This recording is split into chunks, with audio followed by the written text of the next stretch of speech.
On the way back from New Britain, we talked foolishly, full of unfulfilled hopes about going home. We reasoned that our battered division could not be sent back into battle without a long rest in Australia, New Zealand, or even the States. We noted the extent to which our bodies were emaciated, the number of sores and rotting arms and legs, and argued to each other that by any criteria we were simply bound to be declared unfit for combat. We built air castles, wondering what place our division would occupy in the intricacies of the government's plans for regrouping troops, and counted heavily on the indisputable fact that we had already served the required 2 years abroad. Our hearts sang in anticipation of a speedy return home, and the result was powwow. "What's that?" asked Eloquent, surprised, having heard the name of the island for the first time from Lieutenant Liberal. "What kind of a name is that? Perhaps some cunning tropical disease." Pavuvuvu, grinned the lieutenant. "It's spelled with a capital P. Massacrations is do it.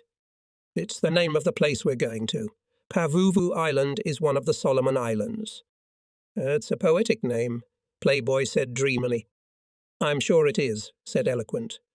The wind barely swayed the branches of palm trees. White beaches swooned under the gentle kisses of the blue sea. Half-naked islanders came out to greet us with songs and exotic flowers. "Are you there? Where are the naked beauties?" "It's going to be a magical fairy tale," continued Eloquent, ignoring the retort. "And when will we get there, Lieutenant?" "Tomorrow." We walked ashore in the pouring rain, climbed the slippery, slushy slope into a grove of coconut palms, and looked around. This was our new home. We were taken to Pavuva for a rest. Here we were to prepare for the next military campaign. Instead of the familiar machetes, we were given buckets and shovels. There were no thickets of tall grass and bushes to cut down, but everywhere, as far as the eye could see, was dirt, which had to be filled with tons of coral from an open pit on the hill directly in front of us.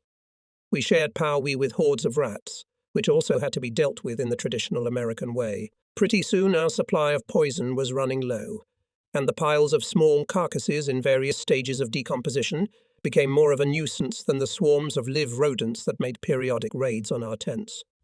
When darkness stopped our battles with mud and rats, the soft rustling of palm branches heralded the arrival of a more exotic foe, bats silently spreading their wings in the wind. In the end, we only managed to deal with the mud. We left the rats alone and tried not to disturb the bats, only sometimes wondering where the rats came from, and if from palm branches, as we assumed, how they got along with their silent neighbours. But the food was disgusting and the tents were rotten and holey. There was no drinking water either, unless you counted the amount that had accumulated in the helmets overnight. We bathed by jumping out naked into the rain, hastily soaping ourselves, as the rain could stop at any moment, and so there was a danger of remaining soaked indefinitely.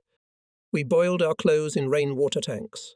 Our ulcerated feet ached mercilessly, and we often had to take off our boots and socks and lie down with our feet exposed to the sun. But we had endured it all before, and we could endure it now. Only bad food and holes in the tents could not affect the morale of my comrades. The loss of hope. That's what broke us. Hope for the approach of fresh units, the sunshine for victory, for survival. When we were told that we would not be sent home to replace our personnel, we stifled our hope and turned into wooden soldiers. We associated the future with countless enemy-occupied islands to be reclaimed, and we had long since noticed the dwindling number of veterans. Those we had been with in New River. After each operation, people considered the situation hopeless, and some even took their own lives. We'd lie there, listening to the sound of the rain or the stomping of rat paws, and think about nothing. And then everything changed. We were told that half of the veterans could go home. At first there was immense joy, and then, when the method of selecting the lucky ones was announced, equally immense anger. There would be a drawing of lots, a lottery in which pieces of paper with names would be pulled out of a hat, but only the names of those who had never been penalized would be written. I was among those whose names were not written on the coveted slips of paper, as were the names of Hohutun, Healthy, Chicken, Souvenir, and many others. It appeared that the veterans of the 2nd Battalion, 1st Division were divided into good guys and bad guys. We were all pissed off. Now I know how a convict feels when he is reminded of all his past sins. We ended up in the bad guy group precisely because of the past, and no one took into account that we'd already been punished, and more than once. We were used to solving all our problems by one method, choosing ship rats for especially dirty work and depriving them of their deserved privileges. And the fact that we performed well in combat did not change anything. Even worse must have been the members of the third group, who had occupations so rare that one could not do without them, regardless of whether they were good or bad soldiers. I suspect that any verdict against the artist would have been overturned simply because his work could not be done by anyone else. Without the artiste, there is no map department. Likewise, I have no doubt that someone in our command was committed to the theory that frequent occupants of the brig should take the fall for everything.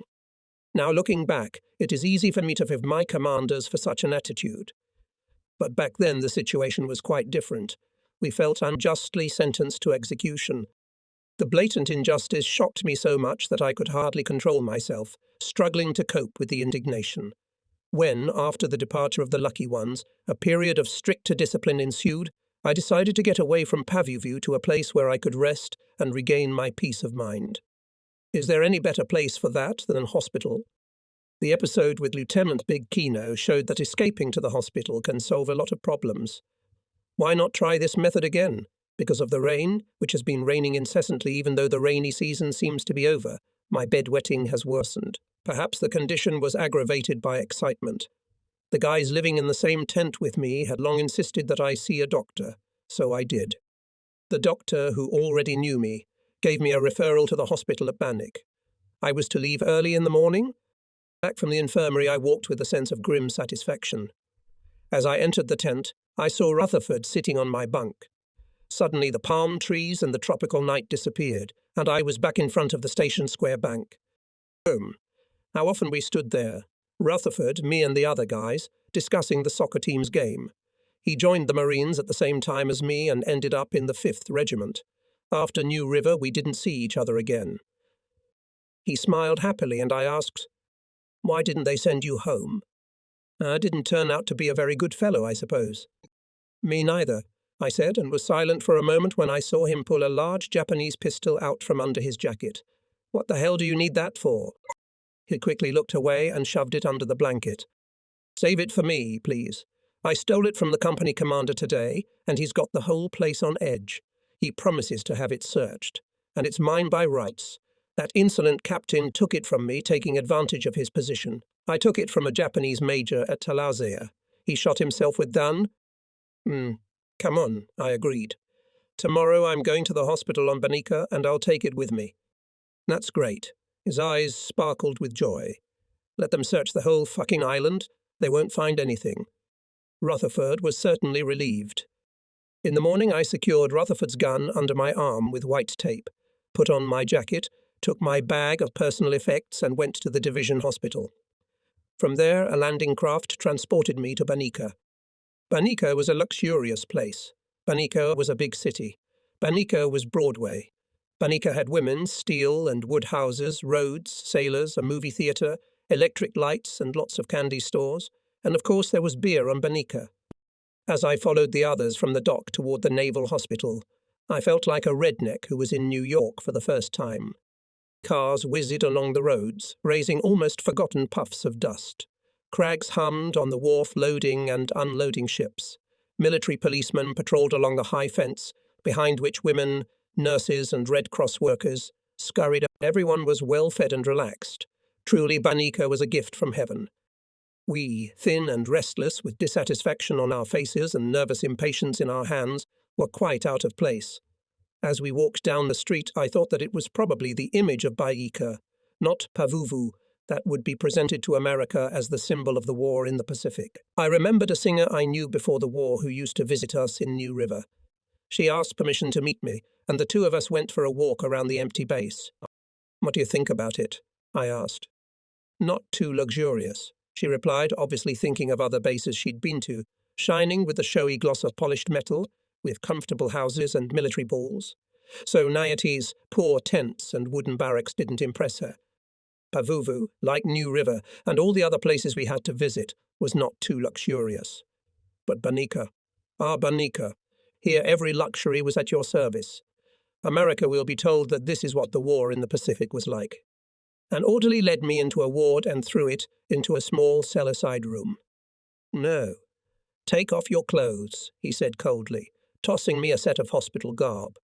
The job was clearly unpleasant for him. I began to undress.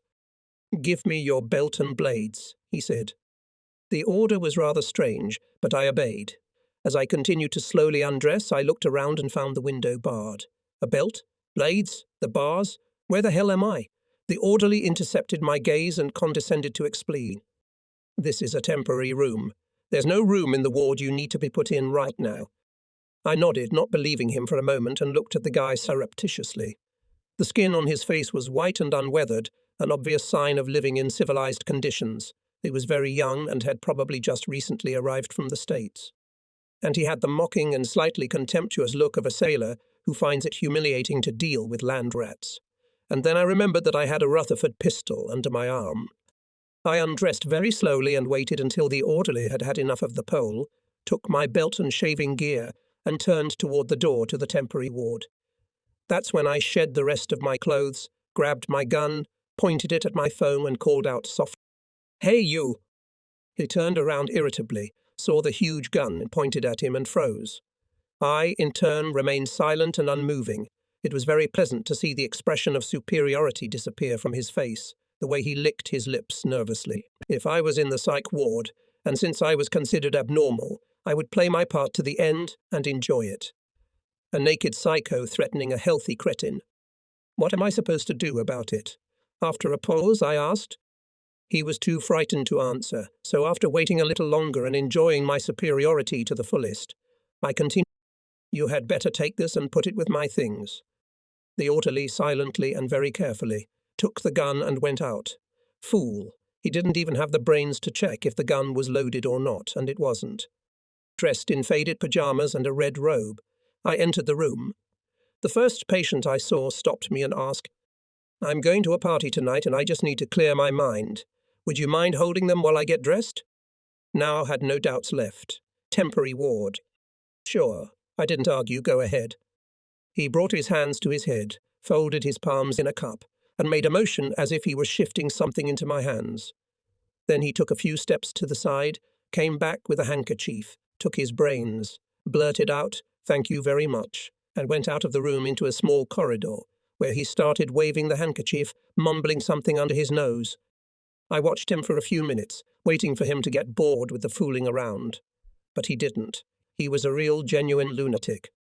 In the corner of the sun-drenched room were tables where patients could read, write letters, or play board games. There were two guys sitting there playing cards. I walked over and sat down next to them. After waiting a few minutes, I shook my head in the direction of the brain cleaner, and "What the hell is wrong with him?" "Psycho," they replied in unison, not taking their eyes off the game. Silence. I spoke again, but not too confident. "What kind of ward is this?" P38. They answered again, but now with undisguised irritation. As I understood it, this designation was for wards where many of the patients were sure they could fly. The players had stopped playing and were now scrutinizing me, as if waiting to see what I would do. I didn't please them, nor did I resent them, but just stood up and headed to the other end of the ward where a nurse was sitting in a glass cube. She looked so sterile, unfriendly and cold that I had not the slightest doubt that she would not lift a finger to help the sufferer. In hospitals, all the work was done by orderlies and the nurses kept the records. In the war in the Pacific, nurses in naval hospitals were not angels of mercy.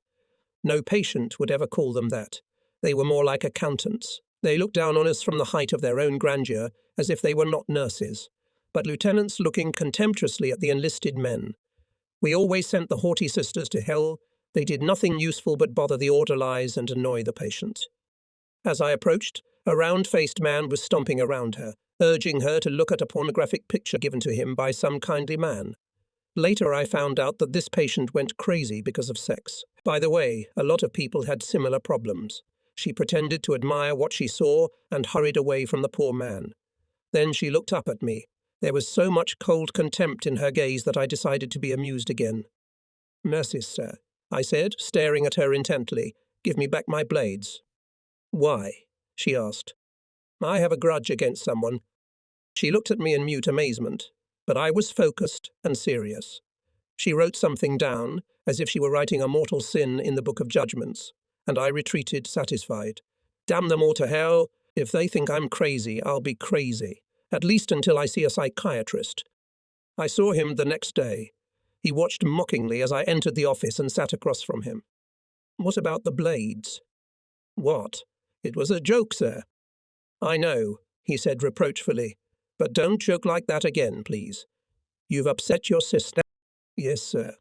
It's hard enough not to vent your frustration when they put you in room P38 instead of someplace where there's at least a slightly better chance of curing weak kidneys.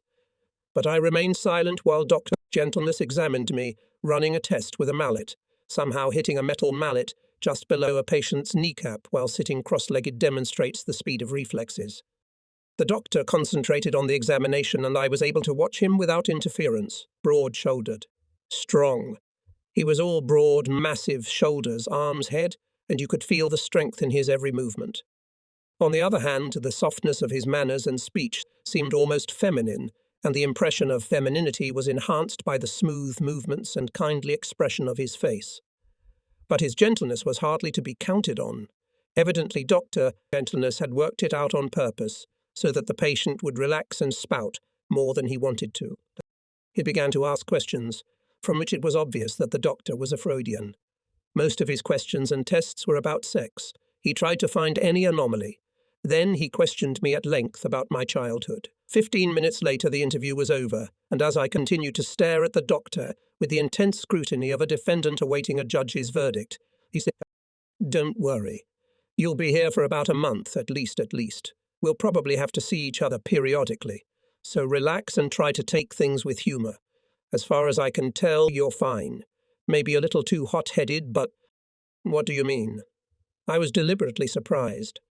He smiled, and I would have felt like a complete idiot if I hadn't seen the humor of the situation. I reminded myself of a man who, in a frenzy, runs back and forth and shouts. Who's worried? I had denied my temper all my life, and now I was relieved to admit it. Jody questioned me at length about the war. My story made him sigh and shake his head reproachfully several times. As far as I understood, he was convinced that not only me, but my entire division should be sent to a psychoanalyst. Then we talked a little about books. He was quite well-read and philosophy. Suddenly he stopped halfway through, and "What did you say you were there?" "A scout," I said proudly, "and a machine gunner. But this is no place for a man of your caliber." I was frankly shocked. Wasn't our government guilty of spoiling high IQ recruits, as if they were too smart to fight for their country? Didn't Dr. Gentle notice that I was proud of my position as a scout, and before that as a machine gunner? Keep it up, America. Explain to the younger generation that the filth and danger of war is only for the dumb and feeble-minded. Let them know that only fools are capable of self-sacrifice, that America should be defended by primitive men and enjoyed by high intellectuals. Keep exalting the head above the heart, and pretty soon the head will consider any fight a sin and will give all the treasure to the first bandit who has the guts to demand it. But Dr. Gentle did not seem to hear the flow of pride in my words, so I stammered and made a rather awkward joke, hoping to change the subject. By the way, he suddenly remembered. I have your gun. How would you feel about selling it to me? I'd like to send it home as a souvenir. I'm sorry, sir, I can't. It doesn't belong to me. No, too bad. He sighed and stood up. But if you change your mind, let me know. My family in Australia will be thrilled. He looked at me thoughtfully. There's not much we can do about your bedwetting. At night, an attendant will wake you up at regular intervals. You are not restricted from moving around the hospital like other patients. You can go to the movies and to the common dining room, and please, no more blade jokes. That night, the orderly woke me up every hour. The next night the same, then another. On the fourth night I was not disturbed, and the bedwetting hastened to prove that it had gone nowhere. They started waking me up again, then stopped without warning. The effect was the same. I understood perfectly well what the doctors were trying to accomplish. They just wanted to determine if I was really sick. There was too great a flow of fakers.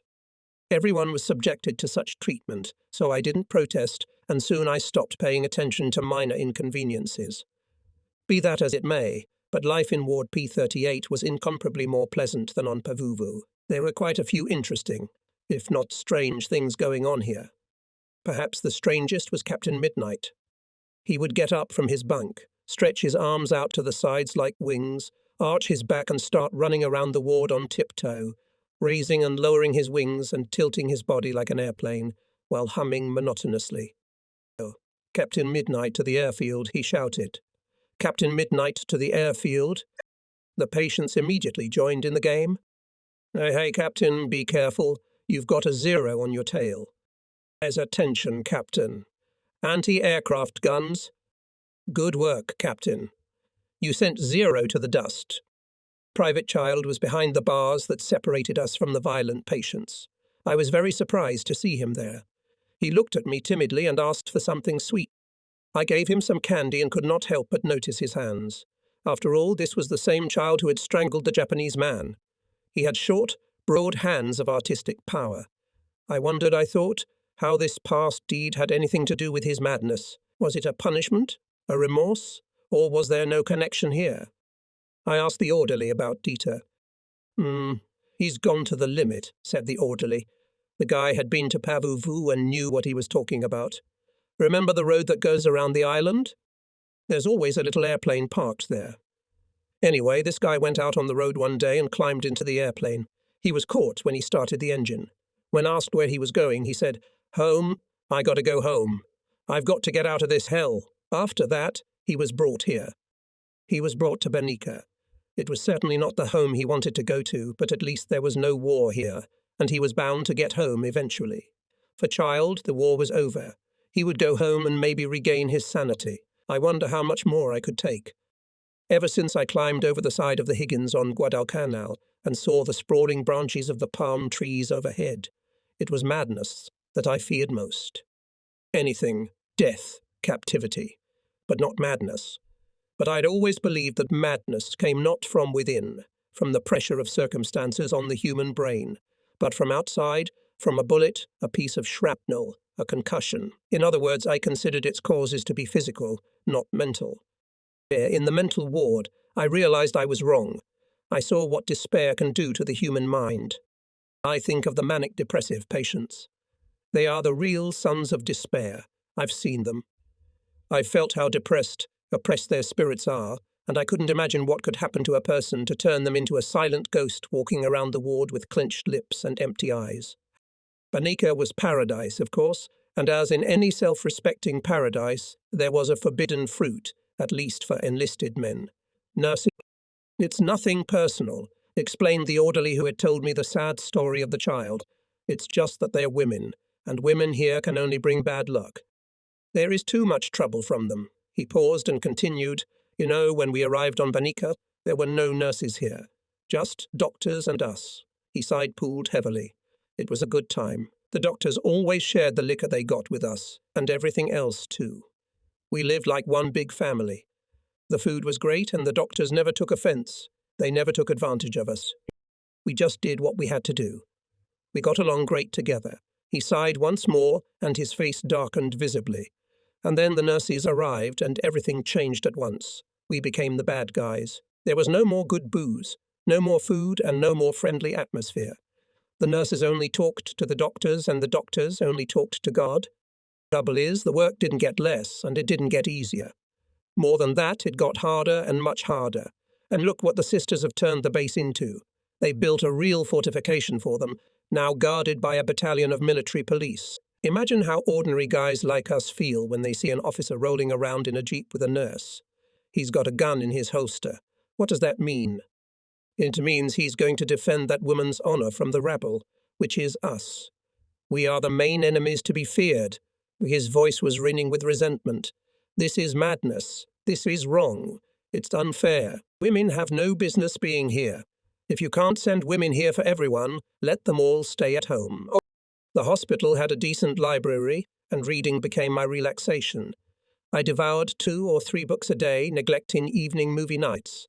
Often, when the lights went out, I continued reading while sitting on the toilet.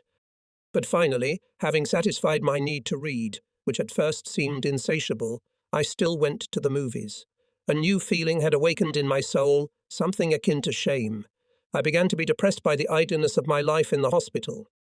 I began to compare my penniless existence with the Spartan regime of my comrades at Pavuvu, and was surprised to feel contempt for myself. My protest against the unfair lottery had faded, and I was beginning to forget the true reasons for my escape to the hospital. The books bored me, and with them everything around me, so I decided to go to the movies. I joined a group of patients from Ward P38 who were accompanied there by an orderly. Our appearance aroused excitement and curious glances. How could it be that they had brought the lunatics? We took seats in the amphitheatre, hastily constructed from the logs of coconut palms. Soon the commandant of the island arrived and the movie began. It was soon interrupted. The public address system was activated, and a cheery voice announced, "Allied troops have landed in northern France. The second front is open." The night was filled with enthusiastic shouts, which subsided after a while, and the movie continued. I got up and left the amphitheatre, feeling my heart pounding hard. My excitement was hard to understand. There was undoubtedly an element of pride, but a sense of anxiety prevailed. It suddenly occurred to me that a great event had occurred. The war would now be moving rapidly toward a victorious spear, and I, wearing stupid pajamas and a robe, was holed up in the hospital. Suddenly such a longing came over me that I cried and hurried down the road to the hospital. I wanted to be together with my comrades. I did not have to wait long. I was called into Dr. Gentle's office. Next to him sat the chief of the hospital. I noticed Rutherford's gun on the table and realized that I wouldn't be staying at Bannock for long. "There's not much we can do for you here on the island," the hospital director said. "We don't have the facilities to treat you. All you need is a change of climate and rest." "You mean they'll send me back to the States, sir?" I asked. He grinned sadly. "That's usually what we do. Unfortunately, it's not that simple with you Marines. So we're going to put you back in your company and suggest that your commanding officer assign a sentry to wake you up at night." I laughed. So did he. And Dr. Gentle was not far behind us.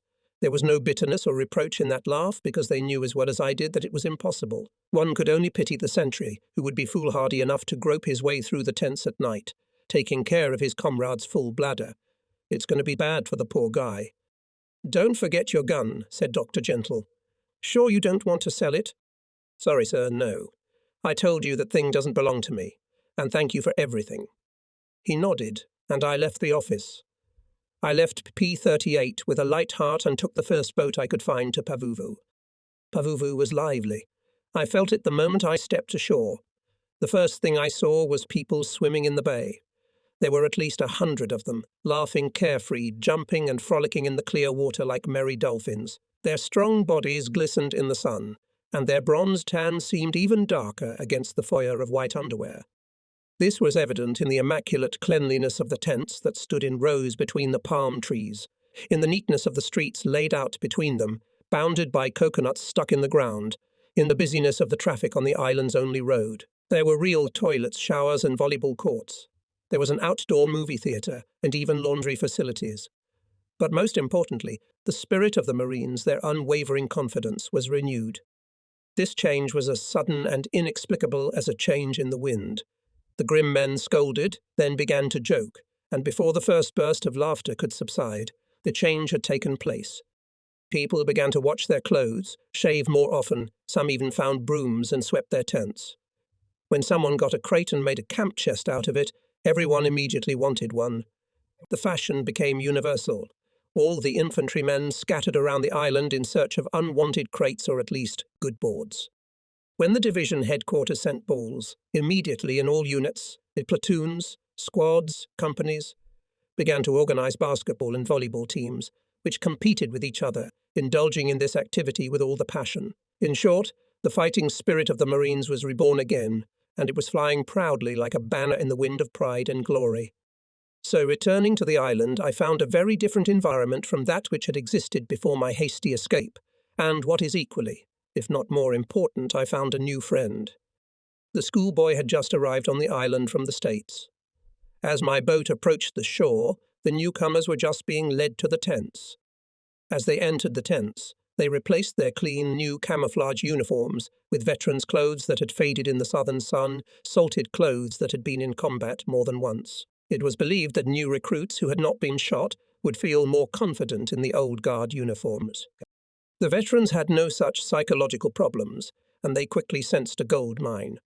Only a few days passed, and the old men, previously distinguished by their shabby clothes, could be recognized by their luxurious new uniforms.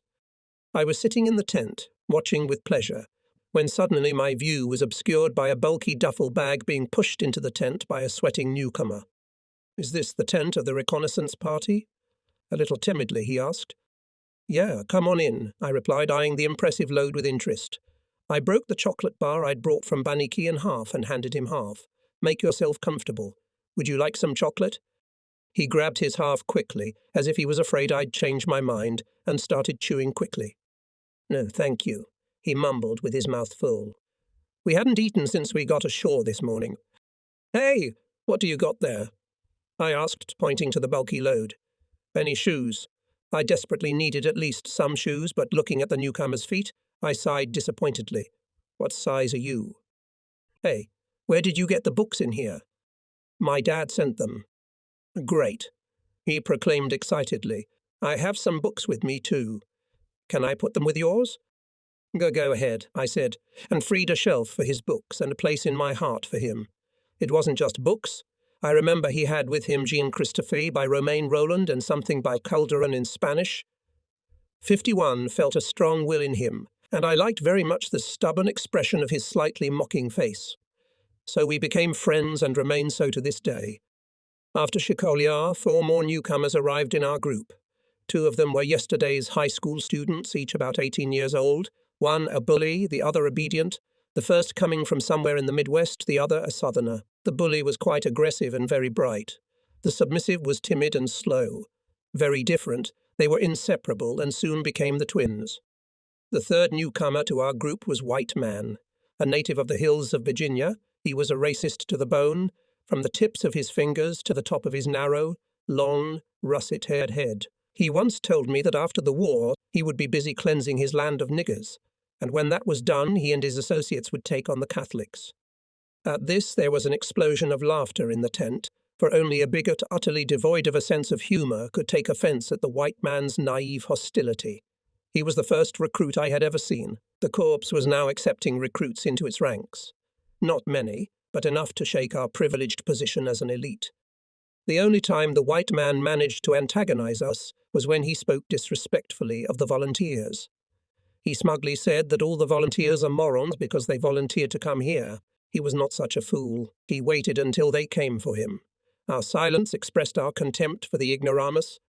Dirty Fred, the fourth newcomer, was a lean, nosy, and quiet country boy from Kansas who knew all about the mysteries of the barnyard and had the attitude of a cocky rooster. He liked to apply barnyard standards to human interactions and was not just boring, but rather even insufferable, often provoking the anger and loud indignation of the not-so-squeamish Marines.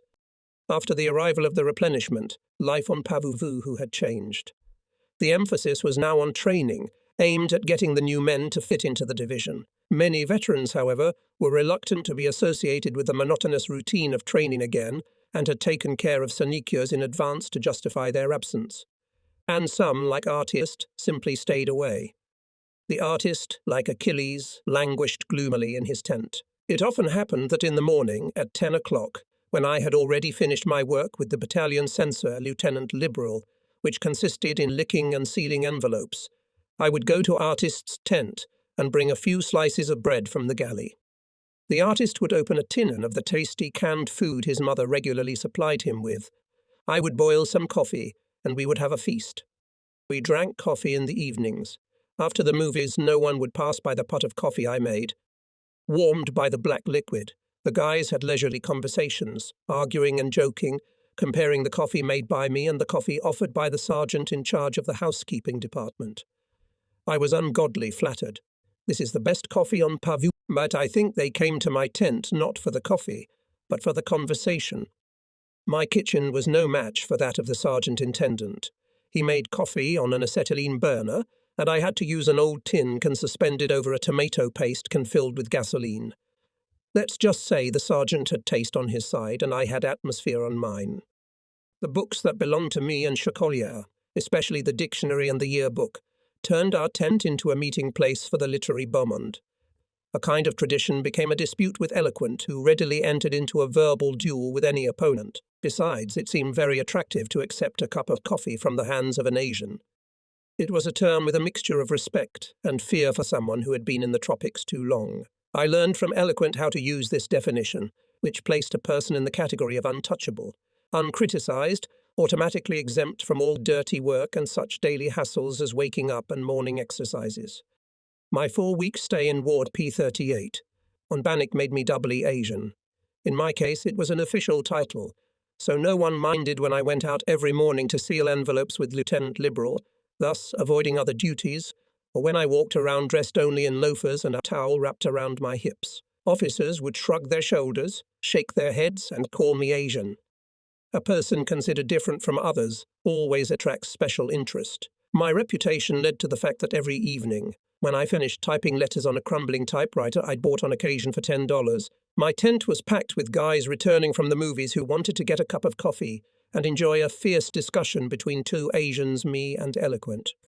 Occasionally a bottle of whiskey would come to us in one way or another, either bought at an ungodly price or, as it happened once, extorted by outright blackmail from Lieutenant Liberal. He had decided that the soldiers of the reconnaissance party should be on guard duty with the rest of us, and had rashly said that he himself was a staunch advocate of equality, so he had to extend his principles to his liquor ration.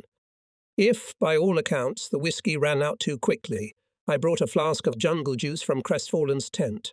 If even that wasn't enough, we drank aftershave or hair topicals. Once I grabbed some horrible green stuff called Dupré, and when I woke up in the morning I had the distinct feeling that my tongue had been shaved and then shampooed.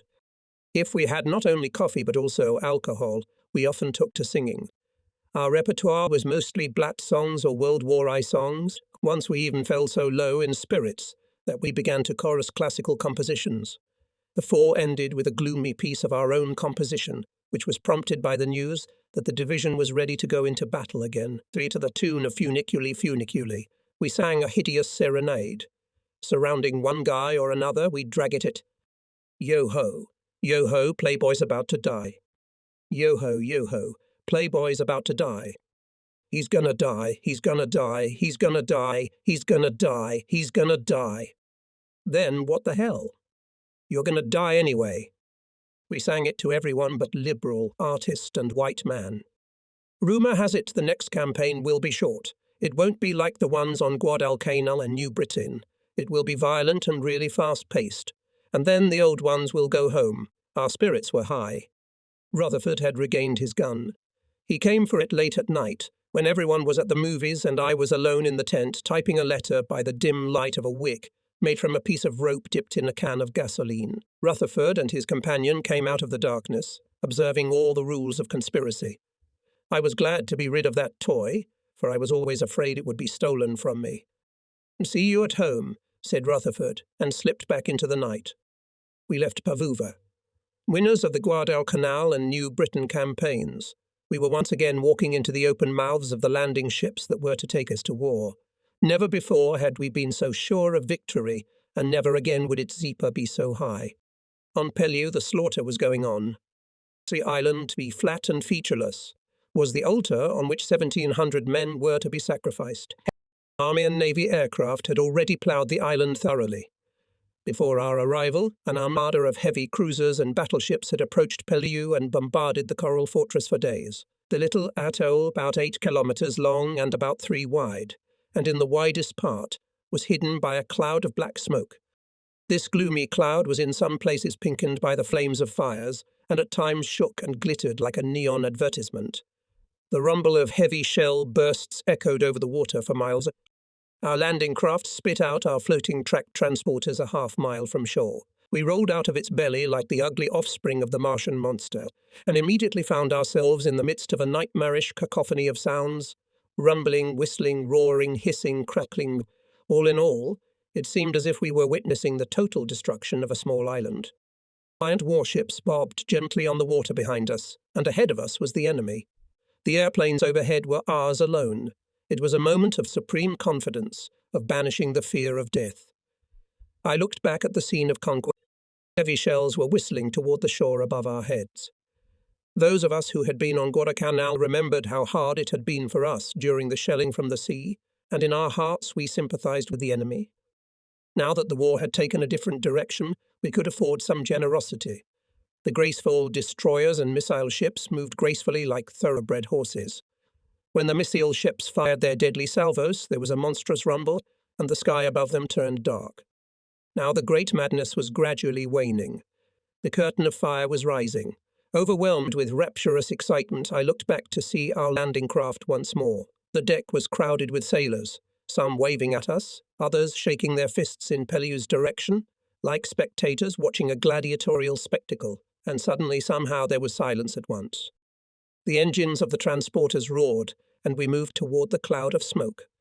I raised my head a little above the planking, as I was on the machine gunner's seat. In the next transporter, Big Guy was in the same position. He noticed me looking at him, nodded toward the island, and grinned. I realized what he meant and made the gesture that was supposed to mean everything was going right. "Damn it!" I shouted into the wind and noise. The Big Guy grinned once more, in complete agreement with me. Just at that moment there was a strange thump against the steel side of our watercraft, followed by a crushing sound. The air was filled with the crackle of tearing steel, and here and there fountains and geysers of water appeared. The enemy welcomed us. We were met with mortar and artillery fire.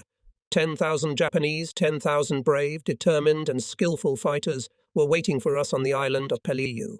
Yes, skillful. A terrible rain was falling, and while we reached the shore, it did a lot of work on us. At the first explosion, Big Boy and I quickly ducked under the planking, and I didn't venture out again until we were about 30 meters from the shore. Our transporter was in the first wave of the advance, and yet the shore was already covered with broken and burning transporters, bodies of wounded and dead. The white sand was riddled with deep craters that looked green from the outside. Camouflage-clad Marines were hiding in them. We stopped. Along with Lieutenant Longbox of Company F, to whom I was assigned along with Dirty Fred and the obedient twin, I jumped over the side of our watercraft and quickly dug a hole for myself. Behind me a shell exploded. The blast wave threw a nearby man to one side and his feet in high, laced boots designed for jungle walking to the other. It was a fellow with whom we had been on the New Britain together and who, when the Japanese came up behind me, fired over my head. I think he was alive, but the war was over for him. Lieutenant Longbox tried to say something, but I couldn't hear anything and signaled him to write whatever he wanted. He shrugged and waved it off. Nothing important then. At that time, another Marine appeared up ahead. His face was contorted with fear. He was clutching with one hand the other, where the tip of his index finger had been shot off, the stump as bright as a Roman candle. This was the corporal who had earned Hohotun's dislike on Guadalcanal the night of the Battle of Tiparu. Then our machine gun, placed by him, flopped in the mud. I think his face, in addition to fear, showed delight and relief. We could not move, but it was not only the mortars that were to blame. On a coral cliff protruding into the sea, the Japanese had set up a firing point from which they poured machine gun fire on the shore. We found a hole in the cliff. Obviously, it was the entrance to their cave, and pelted it with grenades and dynamite, burning everything inside with flamethrowers. And yet the fierce fire did not cease. Looking around, I saw that along the shore stretched thickets of bushes, behind which was located the desired-for-us airfield and the main fortifications of the enemy, which we later called the Ridge of Devil's Nose. In the shrubbery I noticed a yellow butterfly flitting among the green branches. Something else was moving in the distance, which turned out to be a tank. Our tank. There was a temporary lull, and I heard excited shouts as the tank burst into position against the coral fortress that held us in place. One after another it fired shells into the hole. Its machine gunner shot a whole sliver. But by some miracle the enemy firing point remained unharmed and continued to fire. And then a strange action began. A Japanese soldier suddenly appeared in the hole. His figure blocked the passage for a moment and then immediately disappeared from view. He was followed by another, and another, and another. Every appearance of the enemy drew a frantic fire from every kind of weapon we had. It was as if we were firing at rabbits. They appeared instantly and stealthily, like rodents, and just as quickly disappeared, as if the fortress were a large cage. By the way, it was almost so, because the Japanese spent a lot of time on Pelliu and managed to equip a whole network of caves inside the coral. So when the Japanese jumped out, They simply moved to another position, perhaps even crawling under us in the process.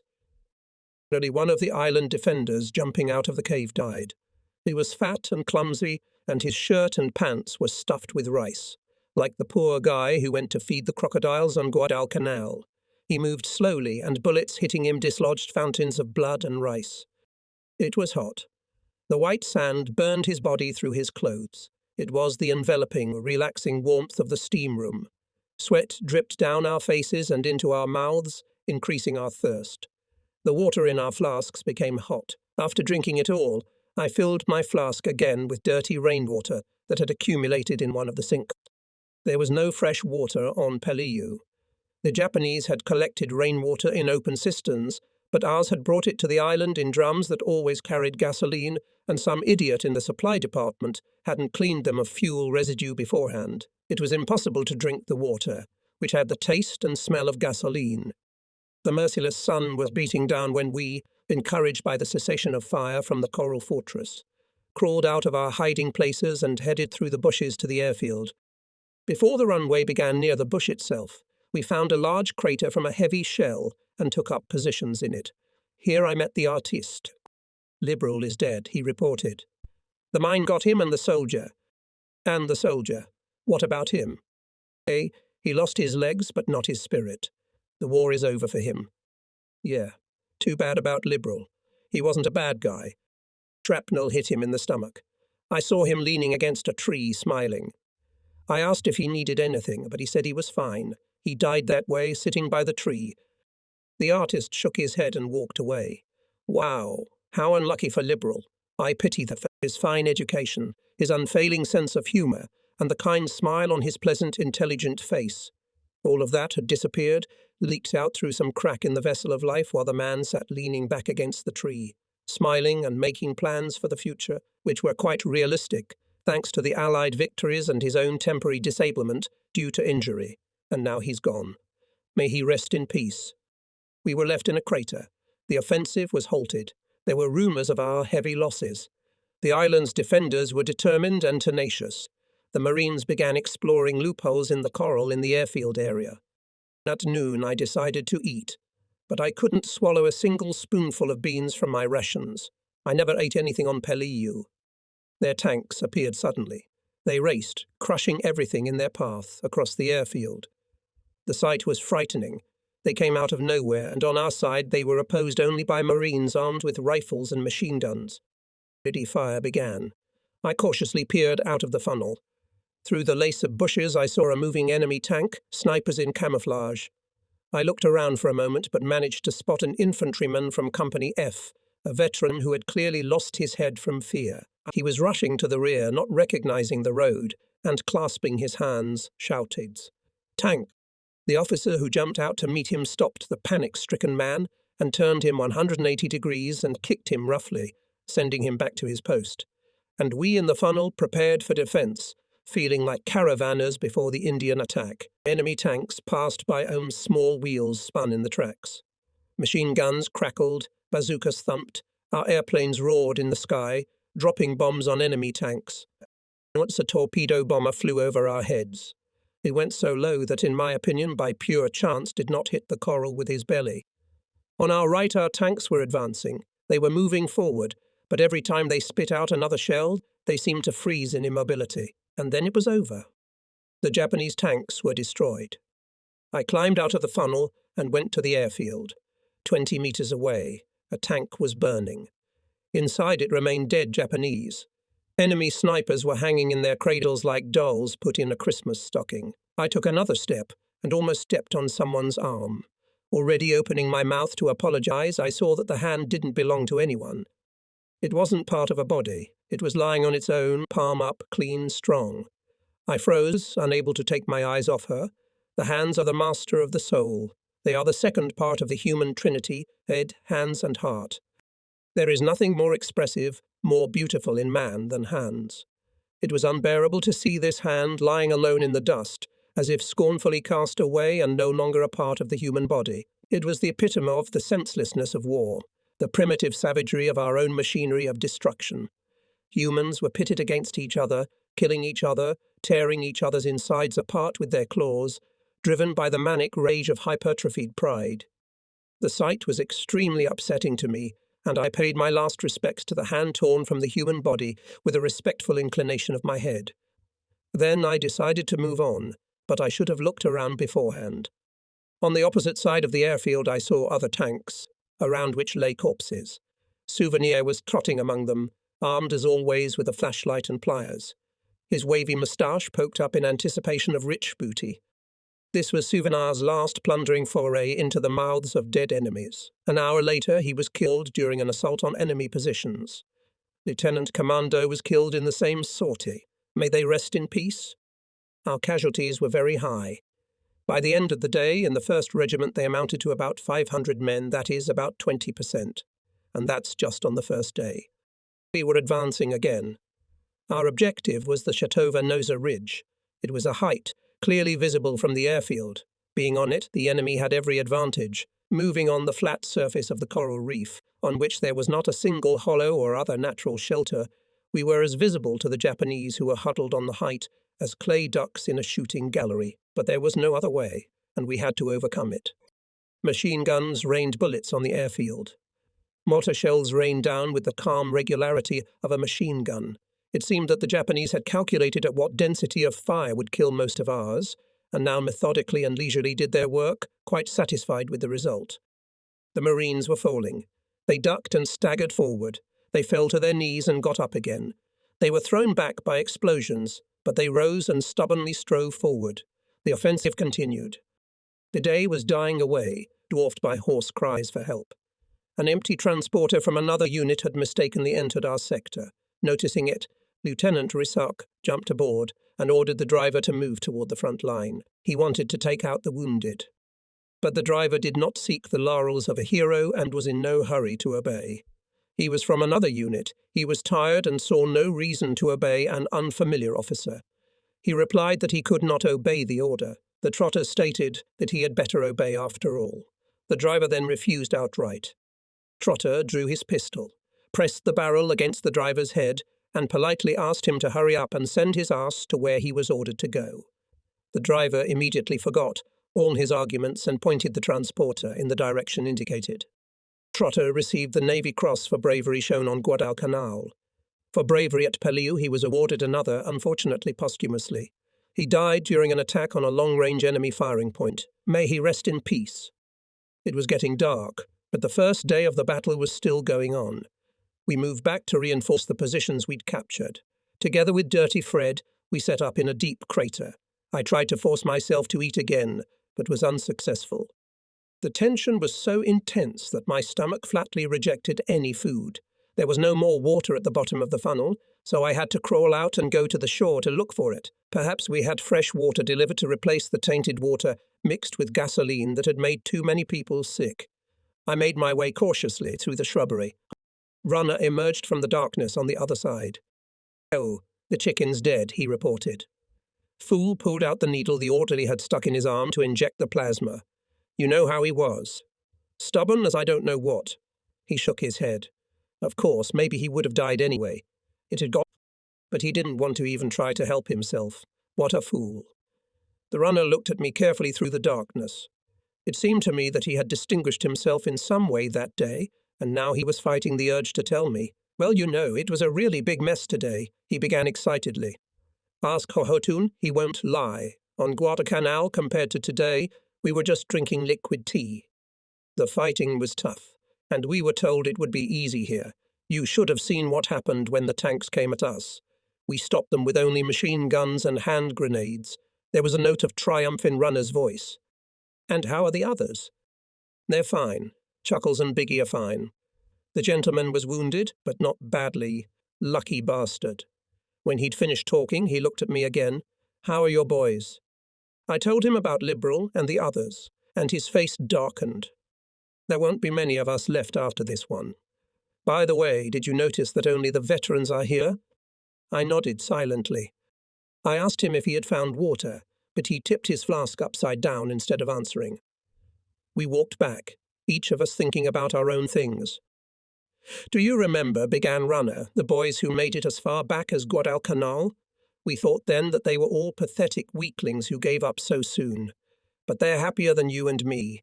They didn't have to go through all that shit. Maybe. I didn't argue, but they've never been to Melbourne. That's true too. But you know, Melbourne's the last thing on my mind right now. I've even begun to pray a lot, though I've never considered myself a very religious man. I had never seen Runner so serious. I remembered Father Integrity baptizing him at Pavuvu. He was very different then. Everything was different then. Guadalcanal was in the past, and with it the pagan naivete of the first battle. How much easier it would have been to become pagan again and refuse to take things seriously. We said our goodbyes at the edge of the funnel. How I had missed my friends. It was quite dark, and judging by the sounds that filled the night, the battle had resumed. Rifle and machine gun shots were heard here and there in the positions. Suddenly I realized that shots and bursts could also sound in different ways. Now they sounded like angry protests, as if the Marines were resenting the intrusion of night intruders, the way farmers chase poachers off their property. Even the darkness receded as ours began to use flares and bombs. The exact same ones illuminated our second night on Guadalcanal. Only then they were dropped over the jungle roof. Green, impenetrable, gloomy. Then rockets flew over our heads, emitting an ominous hissing sound. One would not envy those on whose head they would fall. Someone in the crater suggested that the Japanese had made a hole in our positions and the rockets were needed to plug the hole with steel. I tried to snatch a moment and at least take a nap, lying back and covering my face with my helmet, but it was impossible. The night turned into a nightmare of waking up.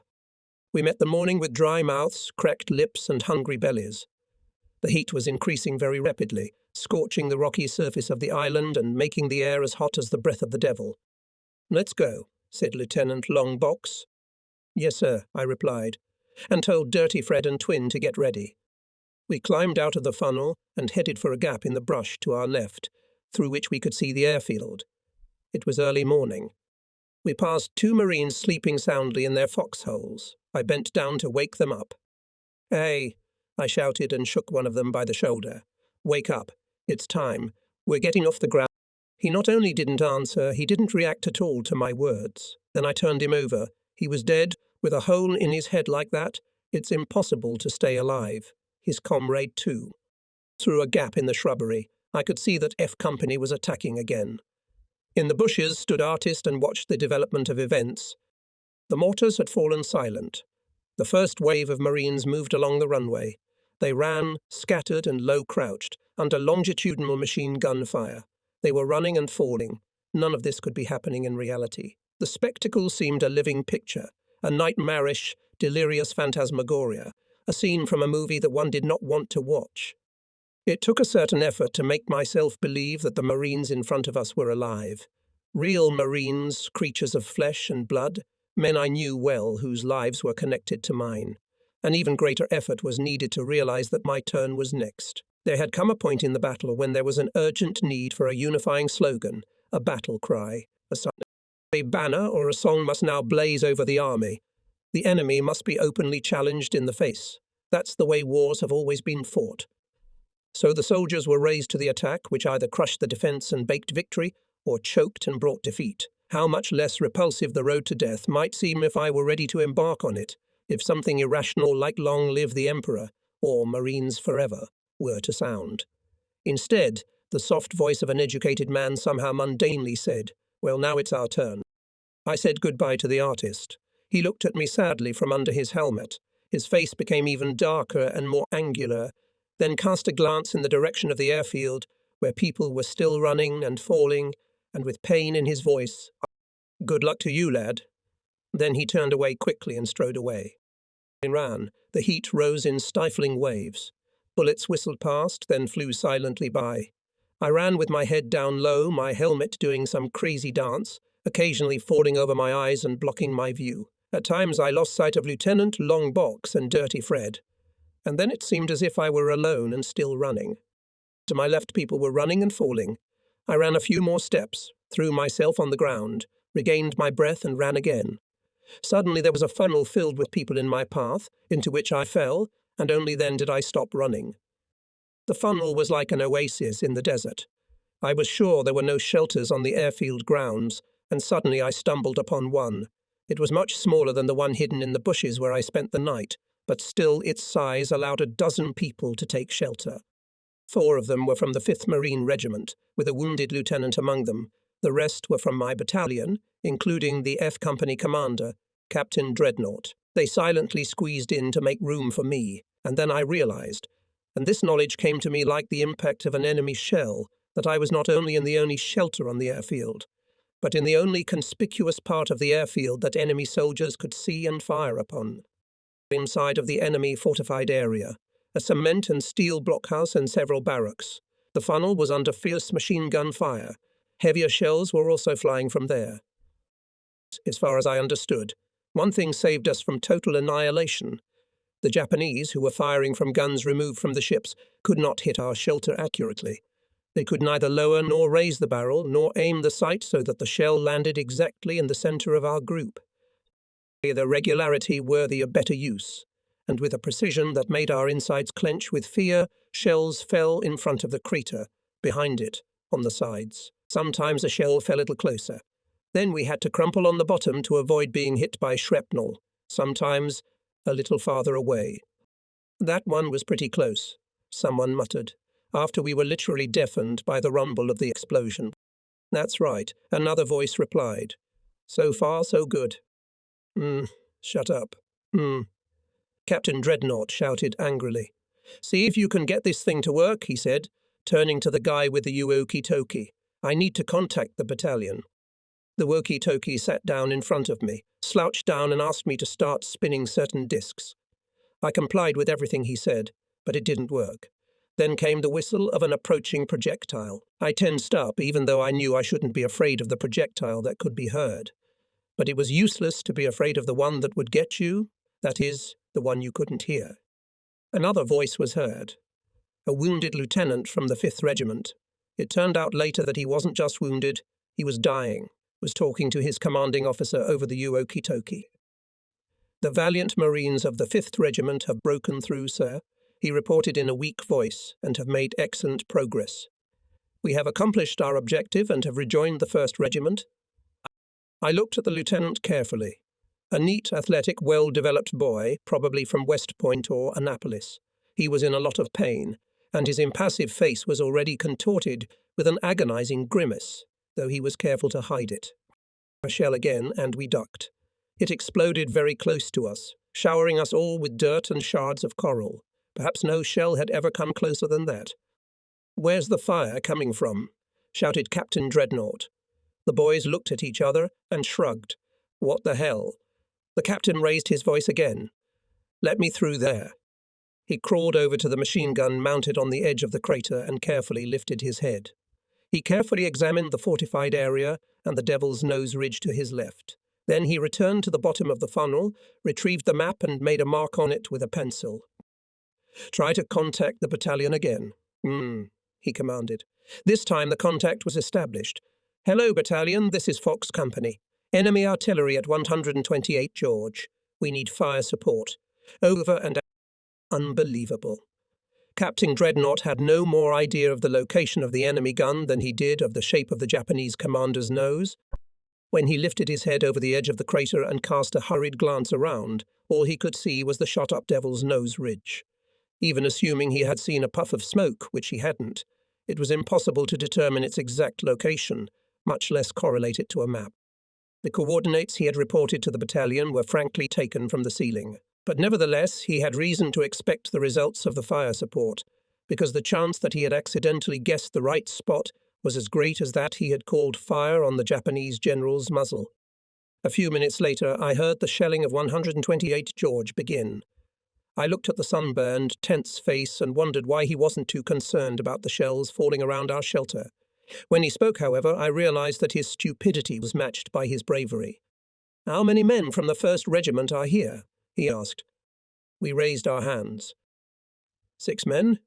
Well, I think that's enough. We'd better take this blockhouse. The machine gunners are holed up in there, so as soon as the artillery fire stops, let's go. That's it.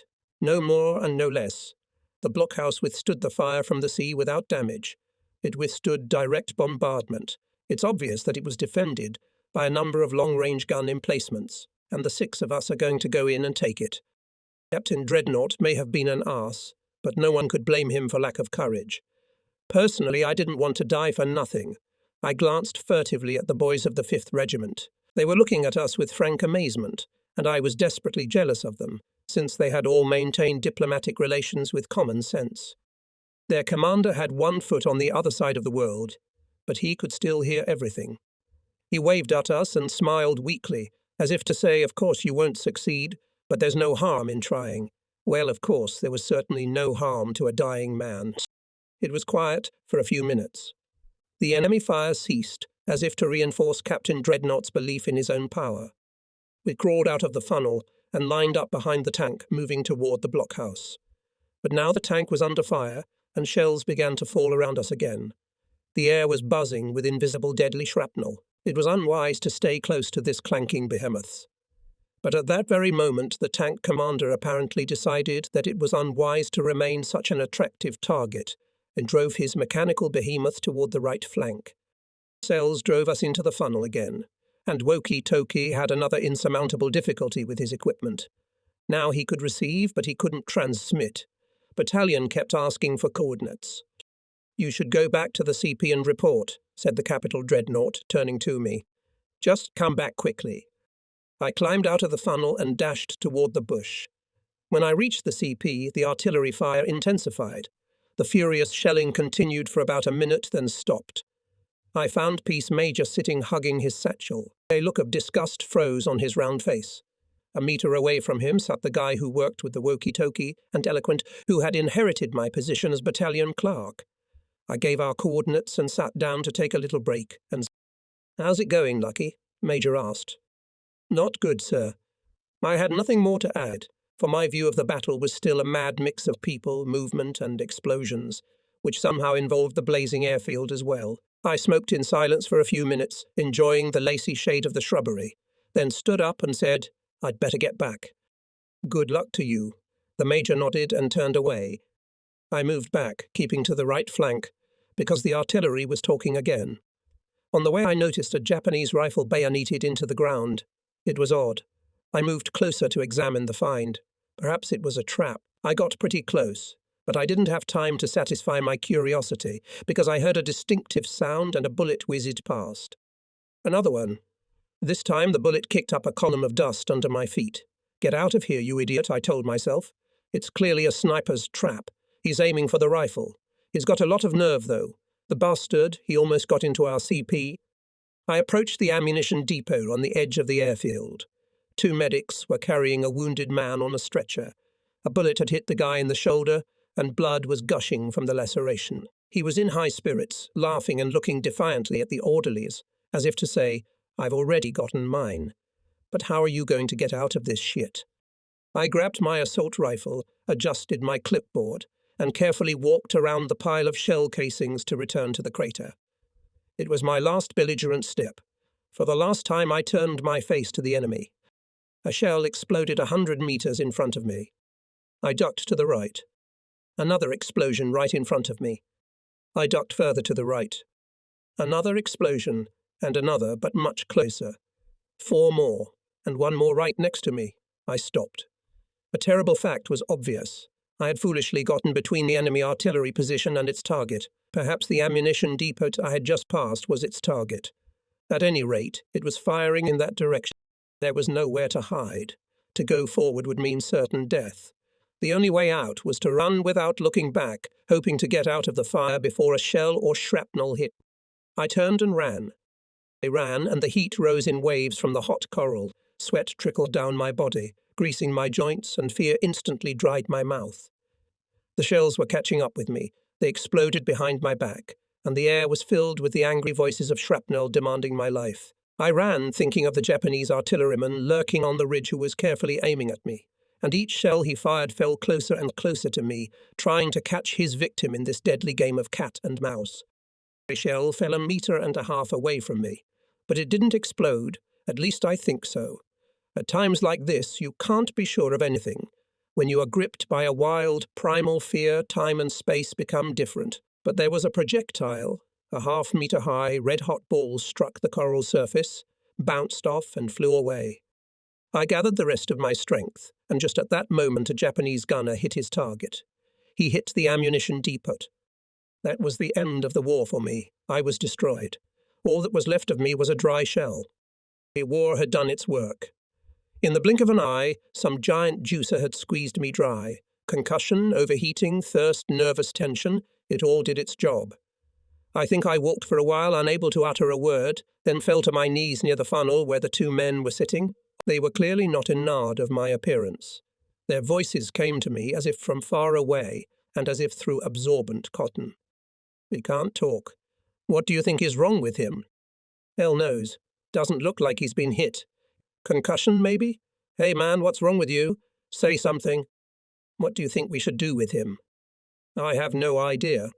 See, he's got a machine gun." Okay. It's been hot in here today. I wonder where the Japanese came from. I thought the coast was ours. They're underground, digging their own tunnels. Hey, I wish we could get some machine guns too. A rifle's not that handy. Look at that poor bastard. We should probably get him to the infirmary." "I think so too. The guy looks like hell." They stood up, took me under their arms and dragged me like a mannequin across the sand. I was like a walking doll with the most important mechanism broken. They dragged me to the doctor. The orderly laid me down on a blanket and attached a tag. Then he stuck a needle in my arm from which ran a tube to a bottle of liquid hanging from a rack. The guys who brought me in squatted down next to me. What's wrong with him, Doc?" "I don't know," the orderly answered. "It looks like a severe concussion. I'll send him to the hospital ship." One of the guys looked longingly at my machine gun. His look was more eloquent than any words. He seemed to be saying, "You won't need that thing anymore anyway, but we could really use it." I gave him a look that said he could have the machine gun. He immediately put it on his shoulder and looked extremely pleased. Then the boys left. They had done the deed and were rewarded. Besides me, there were about half a dozen other casualties here.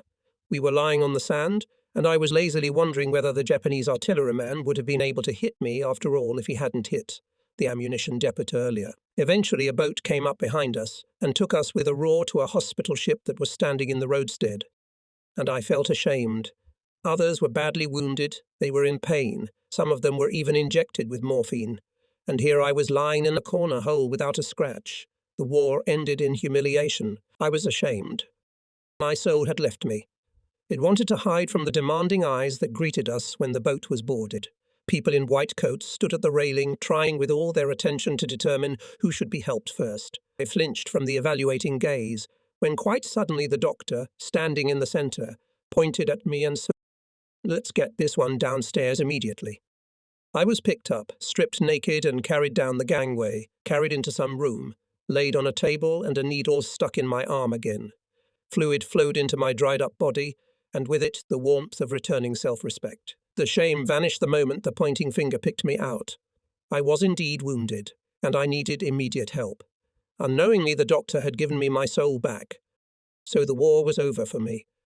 I was moved from the operating room to my bed, and 3 days later I regained my speech and my ability to walk. Every day for a week, I climbed up the gangway to the deck and took long looks at Peleliu, which was about a mile from the ship. The fighting was going on there. We could hear the rumble of explosions. The ridge of Devil's Nose towered like a mountain over the pockmarked lunar surface. Everyday news came, but it was bleak. Yes, we were winning, but at what cost? Rutherford had been killed. I learned this from his comrade, a scrawny, short man who came to see me with him for his gun. This fellow was wounded too, in the arm. He told me that the shell had hit Rutherford right in the arm and torn him to pieces. "I'll see you at home." But now I had to go home alone. May he rest in peace. And the white man was killed. He was killed on the first night in a monstrous shelling attack. He may have been a fanatic, but he died looking the enemy in the face. May he rest in peace. And Artista too. He was killed by a cowardly hand. Returning alone from a night patrol, he jumped over the barbed wire fencing the CP and was shot by the major's orderly. A pathetic coward who didn't even have the courage to ask for the password before firing. And now the artist, a brave man, is dead. May he rest in peace. The three of our group, to whom we had not sung a grim serenade of death at Pow Woo Woo, Liberal, White Man, and Artist, were now dead. It was a real massacre. The casualties in the other battalions were also very heavy.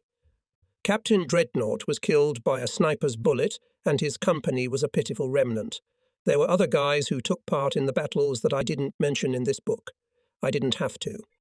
But they were also my friends, whose faces I have not forgotten and whose bravery and self-sacrifice made a great spiritual contribution to our nation. They died fighting on that coral atoll lost in the ocean, which the enemy would not let go of his grasp. May they rest in peace. The ships were moving away from the island. The battle was won. The Japanese on Peleliu were destroyed. There were 10,000 of them.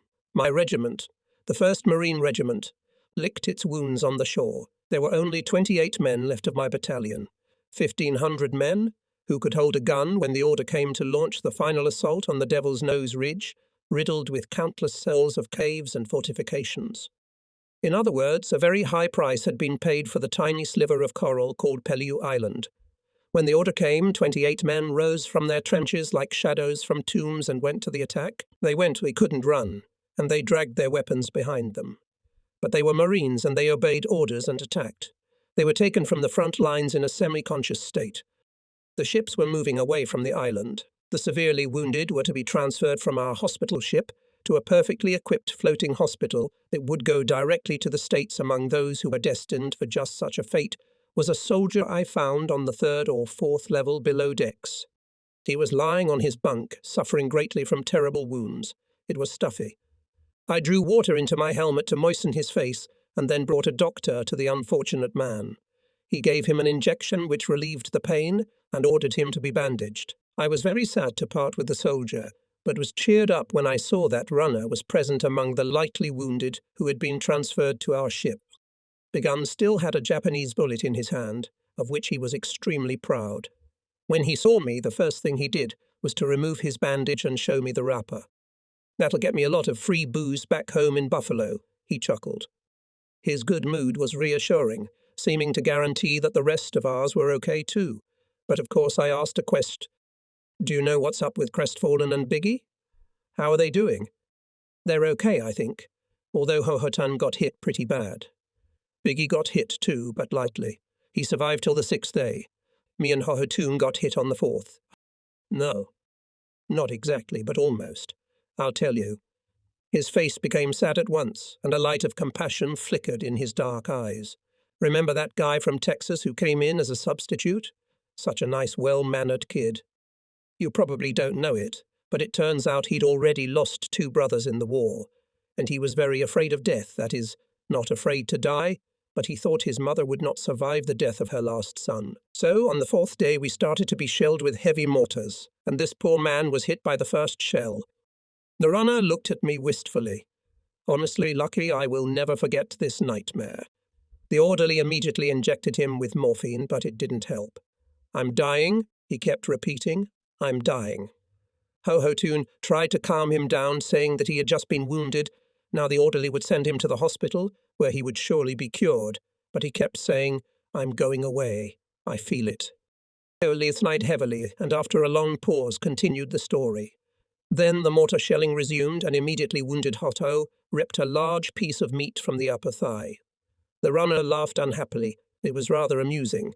Surely you realize what Hototon thought of first. He was so frightened, as if he had lost the family jewels. "Are they all right?" he asked the orderly. Tell me the truth. Are they all right?" And the orderly only grinned and assured him that his manhood was intact, and he wasn't even in any danger. The wound was quite far away. Then Hohotan calmed down and even smiled. He was obviously very relieved, as if he had only cut his finger. I swear if, God forbid, the thing he feared had happened, he would have demanded that the orderly shoot him. The ship's engines vibrated and there was a soft humming sound. We were moving away from the island. Runner and I, along with everyone else, piled onto the rail for one last look at the damned island. Here also I saw Rutherford's mate with a bandaged arm. We gazed in silence at the receding Peleliu, shot up and covered with soot. A few surviving bushes could be seen on Devil's Nose Ridge, stretching their bare branches to the sky as if begging for forgiveness. We were on our way to Mapus Island to the Naval Hospital. There we were to meet Big Guy and poor, smooth-faced. His beautiful white skin yellowed like parchment around his small face. He had a kidney wound. He was hiccuping all the time, which undoubtedly increased the pain, but when he saw us, he smiled happily. Amish and Stump were also here, and very soon Mapus became a reunion place for the old guard. The same thing, only on a larger scale, awaited us in San Diego when we finally began to prepare to go home. Even Chuckles was there, leaning heavily on his crutch, but that didn't make him any less laughable. We could once again be the cheerful and carefree people we had been at the beginning, in New River. The ordeal we were preparing for was behind us, and our home was ahead of us. But for now we still kept our eyes on Peleyu. A little longer, and it would disappear over the horizon. The rocky island rapidly shrank in size until it became a tiny dot, and then it was gone. The ship was picking up speed. "Is this really it, boys?" Runner asked when we reached the open sea.